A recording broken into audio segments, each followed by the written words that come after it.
আজ বানাচ্ছি বৈরাগী ডাল। এই যে ডালটা বানিয়েছি।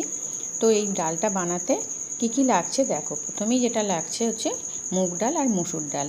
1 কাপ মতো মুগ মসুর ডাল হাফ হাফ মতো নিয়ে নিয়েছি। আর নিয়েছি ঘরে থাকা কিছু সবজি। সবজির মধ্যে হচ্ছে ভেন্ডি, পেঁপে পাতলা করে কেটেছি, একটু গাজর আর পটল। এগুলো ভালো করে কেটে ধুয়ে নিয়ে রেডি করে চলে এসেছি। এবার ডাল আর সবজিটাকেও সেদ্ধ করে নিয়েছি। এবার একটা কড়া বসিয়ে দিলাম, তাতে একটু সর্ষের তেল দিলাম আর দিলাম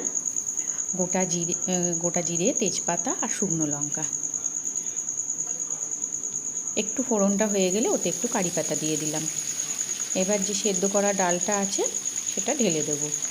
তো আমার এই রান্নাটা খুব সিম্পল একটা রান্না। যদি তোমাদের ভালো লেগে থাকে আমার চ্যানেলটাকে সাবস্ক্রাইব করো, পাশে থেকো, আর ভালো লাগলে লাইক, কমেন্ট আর শেয়ার করে দিও। তো সেদ্ধ করা ডালটা ওতে দিয়ে দিলাম। একটু হলুদও দিয়ে দিয়েছিলাম সেদ্ধর সময়।